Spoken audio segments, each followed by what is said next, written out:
Bonjour à tous, je suis Loïc Gour, chef de projet interentreprise à la Ruche Industrielle et je suis ravi d'être en compagnie de Jérôme Fromager. Bonjour. Bonjour Jérôme. On est là pour vous parler des résultats de notre projet Réconciliation des données de production dans lequel on a eu l'occasion de travailler sur un POC, donc un Proof of Concept.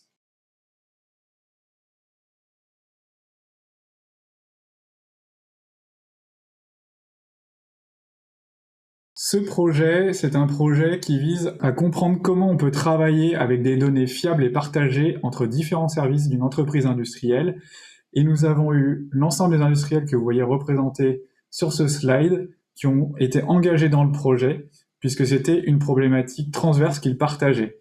On s'est rendu compte, au travers des interventions d'experts comme Inetom qui nous ont accompagnés durant le projet, qu'on avait besoin d'outils comme des data platforms qui vont nous permettre à la fois de faire la collecte des données, donc se connecter aux machines ou aux systèmes d'information, puis ensuite de faire le stockage, la transformation et enfin la distribution pour le métier des données qu'on aura retravaillées et pour lesquelles on aura tiré un maximum de valeur. Ainsi, c'est comme ça qu'on a voulu expérimenter de façon très concrète ce que c'était une plateforme de données. Et donc, pour faire un POC pertinent, on s'est entouré de données d'un industriel, qui est Montaber, d'un partenaire qui est Inetom, qui nous a accompagnés pour mettre en place ce POC, et puis d'une plateforme parmi les leaders du marché, en l'occurrence la plateforme de l'éditeur Snowflake. Alors, simplement, Snowflake, on l'a choisi non pas parce que c'était une volonté de choisir l'éditeur essentiel, mais simplement un support parmi les autres. Tout à fait. Il y a d'autres acteurs qui existent sur le marché. On peut penser à Databricks ou les plateformes des grands éditeurs de cloud américains comme AWS, Azure pour Microsoft ou Google BigQuery. Alors, est-ce que Jérôme, tu peux nous en dire plus sur ce que vous faites chez Montaber et quelles étaient les problématiques que vous cherchiez à résoudre au travers du POC qu'on a traité dans le cadre du projet, s'il te plaît? En fait, Montaber, c'est une entreprise où on travaille essentiellement pour le bâtiment et pour l'industrie minière, où on fabrique des marteaux aux brise-roches hydrauliques pour casser de la pierre, ou du perforateur qui sert à faire de la mine ou du tunnel. Notre particularité, c'est que l'on fabrique les pièces de A à Z, comme vous voyez sur le schéma. En fait, on part de l'acier brut et on fait le fraisage, le tournage, le traitement thermique, en fait, toutes les opérations qui peuvent exister dans l'industrie mécanique. Et là, on va principalement se pencher sur la partie rectification. On a sélectionné 5 machines qui sont équipés de boîtiers MES qui nous permettront de suivre l'activité durant quelques semaines avec des données de différents outils. Donc c'est des machines qui étaient parmi votre parc machine déjà instrumentées qui permettaient de remonter de la donnée sur l'état de fonctionnement de ces machines. Exactement, oui. Alors, quelles étaient les problématiques métiers avec lesquelles que vous aviez envie qu'on traite dans le cadre de ce POC?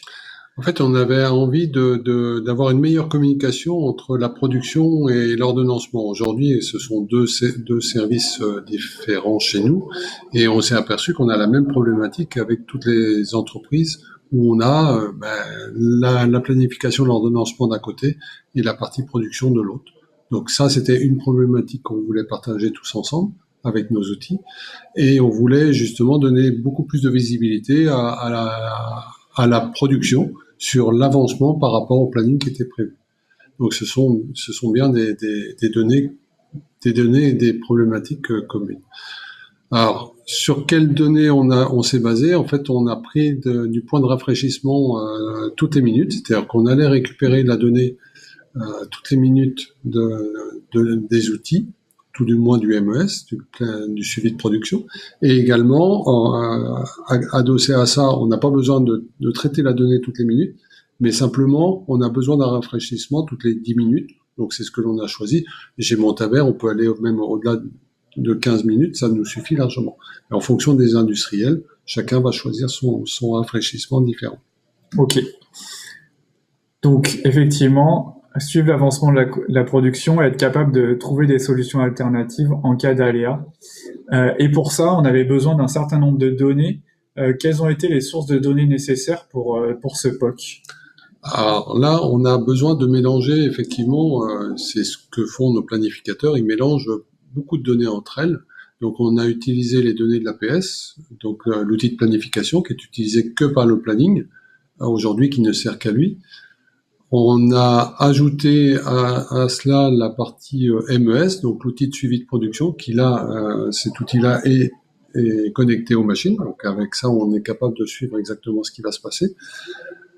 Un outil qui n'appartient pas du tout à la production, les pointeuses, pour savoir qui est présent ou absent au quotidien, heure par heure, enfin heure par heure ou tout du moins par équipe.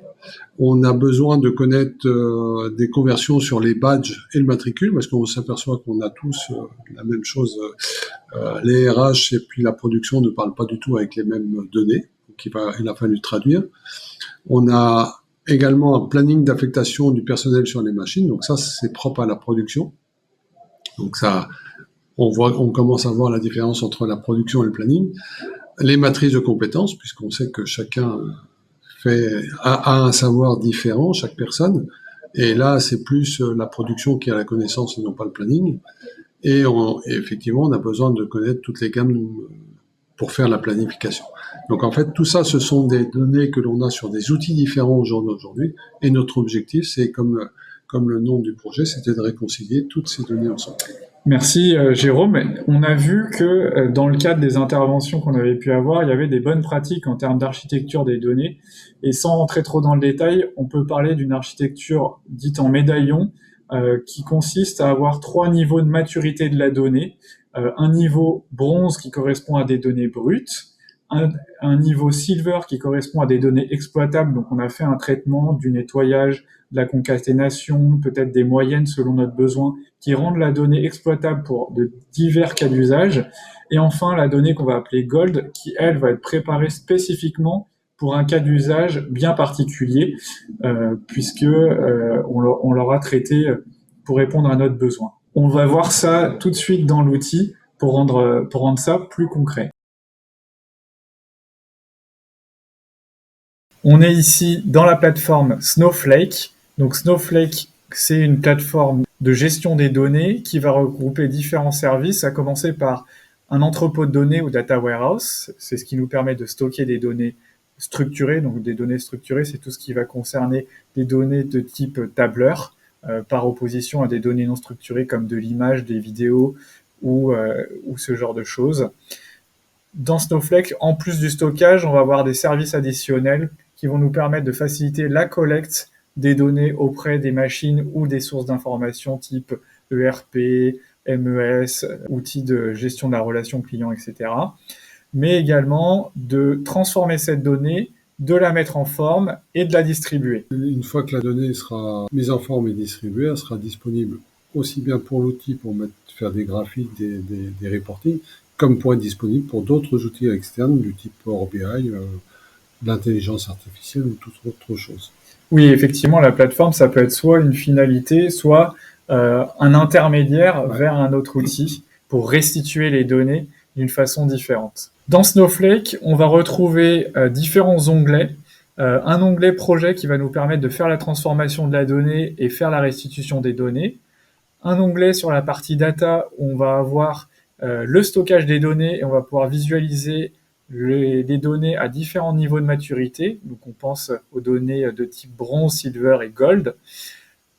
Une partie data products, donc en fait c'est une marketplace sur laquelle on va pouvoir exposer les données qu'on a retravaillées, les offrir à nos utilisateurs en interne ou en externe. On peut par exemple commercialiser des données qui pourraient servir à d'autres acteurs, mais on peut également du coup acheter des données externes, par exemple des données météorologiques ou alors des données retravaillées, par exemple l'évolution de la croissance dans certains pays, si ça peut être des données qui nous intéressent. L'onglet AI et ML, donc c'est l'onglet sur l'intelligence artificielle et le machine learning. C'est là où on va pouvoir travailler tous les cas d'usage qui nécessitent ce type de technologie. La partie monitoring, c'est là où on va retrouver tout ce qui a concerné le suivi de l'utilisation de la plateforme, que ce soit les requêtes qui ont été réalisées, les personnes qui ont utilisé la plateforme, donc on va retrouver les logs. Et enfin, la partie admin, c'est là où on va pouvoir gérer les accès, donner accès selon les utilisateurs à toute ou partie de la plateforme, à certaines tables ou certains enregistrements spécifiques, si on le souhaite, et puis faire également le suivi des coûts. Le suivi des coûts, on avait vu durant le projet que c'était pas un sujet évident, puisqu'ici on paye à l'usage. Le coût, il est composé d'une petite partie qui concerne le stockage, mais qui n'est pas majoritaire, et d'une partie plus importante qui concerne la ressource de calcul. À chaque fois qu'on va aller générer une requête, à chaque fois qu'on va faire mouliner notre outil Snowflake, eh bien, ça va être décompté comme une consommation de ressources de calcul et associé à un coût. Donc, on peut, grâce à cette partie administrative, visualiser l'évolution de nos coûts au fil du temps et au fil de notre utilisation de la plateforme. Donc, on va zoomer plus spécifiquement sur les onglets Data et Project. Donc, dans les data, c'est là où on va retrouver tous les fichiers qui nous ont été transmis par Montabert. Ouais. Donc, vous, les fichiers que vous nous avez transmis, c'était des fichiers type CSV. Exactement, c'était la contrainte que l'on avait sur le projet parce qu'on n'était pas vraiment en live. Donc on a transféré que des fichiers plats. Ces fichiers, on va les retrouver dans les données brutes. Donc, comme on l'a vu tout à l'heure, c'est des données dites bronze. Et on va retrouver les différents fichiers qui correspondent au système ou aux fichiers Excel de matrice de compétences, de planning hebdomadaire qu'on a vu tout à l'heure. Donc, les fichiers qui sont bruts, au niveau bronze, ils vont ressembler à quelque chose comme ça. Si on prend par exemple la matrice de compétences, c'est typiquement notre fichier Excel retranscrit dans Snowflake avec le matricule en ligne et les machines en colonne. Et on voit que pour un matricule donné, s'il est qualifié pour la machine, il va avoir un numéro. Ce numéro, il correspond à quoi en fait? Au niveau de compétences, en fonction du niveau de formation, soit il est au statut 1, il n'est que formé, il sait faire, mais pas forcément au niveau qualité, donc il va être suivi de près. Au niveau 2, il est autonome, et au niveau 3, il est non seulement autonome, mais il peut être également formateur. D'accord. Et donc on retrouve un certain nombre de cases vides avec la mention nulle parce que tout le monde n'est pas formé sur toutes les machines. Au niveau Silver, cette même matrice de compétences, on va la retrouver ici avec un retravail qui va nous permettre de non plus avoir un fichier sous forme matricielle, mais plutôt des enregistrements sous forme de ligne, où là on n'a plus de cellules vides, mais on a uniquement associé un matricule avec une machine et un niveau de compétence. Et donc dès lors qu'une personne est qualifiée sur une machine avec un certain niveau de compétence, eh ben, ça nous donne une ligne. Exactement. Et enfin, si on va au niveau Gold, eh bien là, on va vouloir répondre à notre cas d'usage. Donc le cas d'usage en question, c'est savoir qui est présent sur une machine et qui peut remplacer. Donc pour ça, on a associé deux fichiers, la matrice de compétences qu'on vient de voir, mais également le fichier des pointeuses qui nous dit quelle personne est là à quel moment. C'est pour ça qu'ici, dans cette table au niveau Gold, on va retrouver à la fois une date, un matricule. La date, elle est associée aussi à une plage horaire, donc soit le créneau du matin, du soir ou de la nuit.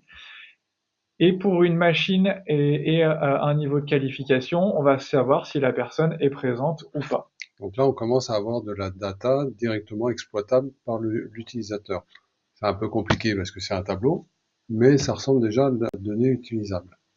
Et on va voir comment cette donnée, elle peut être retranscrite de façon plus visuelle pour faciliter l'aide à la décision en cas d'absence d'une personne. Exactement. Ce qu'on a ici, sous forme de data qui est pas très exploitable, on peut le retrouver de façon plus visuelle dans la restitution qu'on a fait sous forme de dashboard. Exactement. Alors, cette restitution, elle ressemble à ça. Pour ça, on utilise Streamlit, qui est une application intégrée dans Snowflake et qui est bien connue des data scientists. mais on aurait pu aussi utiliser une autre application en sortant de l'univers Snowflake et en utilisant par exemple le Power BI si on a l'habitude d'utiliser Power BI. Exactement. Et là, on devient sur quelque chose qui est beaucoup plus exploitable et rapide pour les personnes d'atelier ou de la planification. Là, on est dans le cas, c'est la responsable d'équipe a une absence d'une personne sur la RE106, donc par exemple, si on la prend, et dans ce cas-là, quelle autre personne peut-il prendre pour le remplacer? Donc simplement, avec une seule sélection, sur la partie droite, on peut voir qu'on a 3 autres personnes qui sont formées sur cette machine-là, qui sont avec des niveaux de statut différents, mais au moins il a 3 personnes qu'il peut aller chercher et qui sont présentes sur d'autres machines. Maintenant, avec la connaissance qu'il a des priorités, il peut arrêter une autre production Okay. et puis la basculer la personne sur cette machine-là et continuer sa production. Donc ça facilite la vie pour les personnes qui doivent gérer la production et gérer un aléa. Exactement. Et là, on parle d'une indisponibilité d'une personne, mais on peut aussi avoir une indisponibilité d'une machine. Ouais, une panne ou autre chose. Et donc, dans ce cas-là, on aura exactement la même visualisation sur la partie machine. Donc, il sélectionnera la machine sur laquelle il a une panne ou une rupture ou quoi que ce soit. Et il verra apparaître de la même façon les autres machines qui lui permettront de faire sa production de ces pièces-là. Donc là, on sélectionne la ligne. Et sur la partie basse, on va voir les autres machines. Donc, dans notre cas, RE89 ou RE93, qui sont des machines alternatives avec les programmes déjà, tout est fait. Donc il n'a pas de questions à se poser, il peut aller sur ces machines-là. Ok, et ben c'est super pratique. Mm. Donc là, finalement, on résout les questions qu'on se posait quand on a créé ce cas d'usage, c'est-à-dire par quoi je peux remplacer une machine ou une personne, par qui ou par quoi je peux remplacer une machine ou une personne qui serait indisponible. Et avec cet outil, eh ben, on a l'information directement et on remplace à un niveau soit de compétence égale, soit de capacité à produire Ouais. égale par une autre machine ou Ah, une autre personne. alors, il est vrai qu'en général, le chef d'équipe qui est là au quotidien, il connaît ses machines de substitution, il connaît son personnel de suppléance, mais la personne peut être en congé, malade ou quoi que ce soit, et on peut avoir son suppléant qui est là et qui, lui, n'a pas forcément toutes les connaissances. Avec cet outil d'aide, on va pas perturber le planning. Ok, je comprends l'intérêt. Alors, tu nous avais aussi parlé d'un autre besoin, c'était pouvoir faire le suivi de la production. Pour ça, il y a un autre onglet qu'on peut utiliser. Par exemple, sur la RE 104, euh, je pense notamment à ce graphique. Est-ce que tu peux nous en dire plus? Exactement. Donc là, c'est plutôt un outil d'analyse a posteriori. Et ce sont des outils d'analyse tels que, par exemple, on voit en ligne grisée la partie théorique, c'est là où théoriquement on devrait être. Donc on voit par exemple en rouge le suivi réel. En tout début, on va plus vite que ce qui est prévu.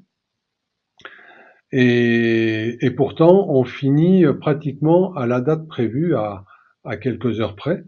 Donc ça veut dire qu'on a malgré tout un problème dans nos gammes, et là on le voit visuellement, et donc rapidement un responsable d'atelier est capable de voir qu'effectivement on va beaucoup plus vite que la gamme.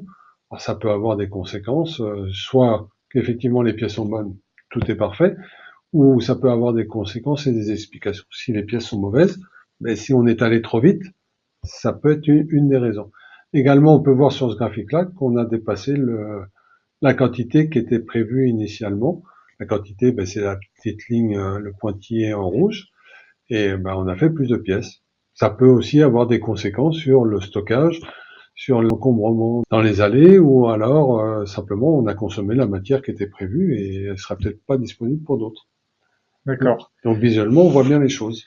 Et là, ce grand plateau qu'on voit ici, ça nous donne une indication finalement que pendant 2 jours, ben, on n'a pas avancé comme on aurait dû, et finalement l'avance qu'on avait, ben, on l'a un petit peu perdu suite à ce plateau, donc ça nous permet de se dire qu'il s'est passé quelque chose qu'il faut analyser. Exactement, exactement. Et là, c'est visuel. On n'a pas besoin d'aller chercher dans les fichiers Excel et de passer du temps à essayer de comprendre. Là, c'est rapide.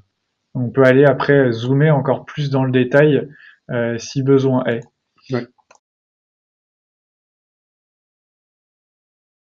Ok, bah merci Jérôme. Je crois qu'avec ce qu'on voit là, on a traité tous les cas d'usage qu'on avait au démarrage du POC. Ouais. Mais une fois qu'on avait ces données, on a envie d'aller encore plus loin et on en a profité pour travailler sur d'autres types de représentations. Je pense notamment à un sujet qui est important pour vous, c'est le suivi de l'adhérence au planning. Est-ce que tu peux nous expliquer ce que c'est et ce qui a été fait? En fait, l'objectif, c'est de pouvoir facilement, et surtout là, on va être plus côté planification, c'est de voir si on colle à ce qui était prévu. Parce qu'on peut toujours constater que ce qui était prévu n'est pas fait, mais après, pourquoi ça n'a pas été fait, ça, c'est une autre raison. Et là, en fait, on a essayé de représenter visuellement, graphiquement, la comparaison entre l'APS, donc le planning, la ligne du milieu, et la partie MES, la partie réalisation, la ligne du haut. On est capable de voir visuellement où on en est. Et on a ajouté, pour être plus visuel, des petits tags qui nous permettent de voir s'il y a eu des soucis sur tel ou tel OF. Les soucis, ça peut être on est trop en avance, on peut être en retard, on peut avoir commencé en avance, finir en retard. Commencer en retard, finir en retard, ça c'est un peu plus logique, mais ça peut arriver. On peut aussi avoir le cas sur la croix de droite de montrer qu'en fait on a réalisé quelque chose sur cette machine-là qui n'était pas du tout prévu, qui peut être en lien avec ce qu'on a vu tout à l'heure, une panne, ou pas de tag du tout. Ça veut dire qu'en fait globalement on est à peu près dans les tolérances qu'on s'est fixées sur le suivi du planning. D'accord, donc par exemple, là, si on prend cet OF en vert turquoise, il finit par 902, on voit qu'il a été réalisé le 19 juillet. Donc si on prend cet OF, le 902, on voit qu'il a été réalisé sur cette période. Ça, c'est ce qui a été fait.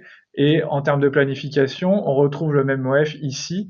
Euh, on voit qu'il était prévu un petit peu plus tôt dans le planning, mais là, sur la partie du haut, on n'a pas d'icône qui nous indique qu'on a un retard trop important, donc ça reste acceptable.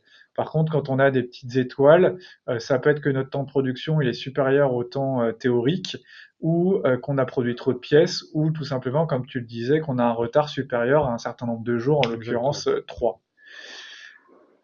Donc ça nous permet effectivement, a posteriori, de regarder et d'analyser les ordres de fabrication où on a eu des soucis. Ok, Et de pointer directement, de faire la bonne analyse directement. très pratique. On peut également aller voir ce qui se passe en termes de visualisation plus globale dans l'atelier. Typiquement, pour ça, si on se met un petit peu plus tard dans la journée, on va avoir avec cet onglet atelier une vue globale de ce qui se passe dans notre atelier. Quels sont les éléments qu'on retrouve? Donc là, on se rapproche d'un board, d'un MIS avec des informations supplémentaires. Donc là, on retrouve les machines. Donc ça peut être toutes les machines d'un atelier, d'un secteur ou quoi que ce soit. Mais on retrouve également en réel les personnes qui travaillent sur ces machines-là, si elle est en fonctionnement, si elle est en panne ou s'il y a des absents. Hein, donc là, la machine du bas, tout en bas, c'est que la machine, on a un absent dessus. Elle devrait tourner, mais il y a un absent. Ah, là, toutes les autres machines ont l'air de fonctionner. Mais les informations complémentaires, on va pas rentrer dans le détail, mais les informations complémentaires, c'est tout ce que l'on a injecté. Donc, on a l'information de la planification, c'est-à-dire de l'APS, du début, de la fin de l'OF, les informations réelles de la quantité prévue, etc. Donc, d'une seule page, on a non seulement les informations classiques d'un MIS, avec un complément qui est intéressant pour le responsable d'atelier, chef d'équipe ou planification. Donc ça fait une belle synthèse. Ok. Et après, si on veut avoir davantage d'informations pour faire une analyse rétrospective, puisque là on est plutôt dans le temps réel, on va retrouver un certain nombre de statistiques. On parlait d'avance-retard de production.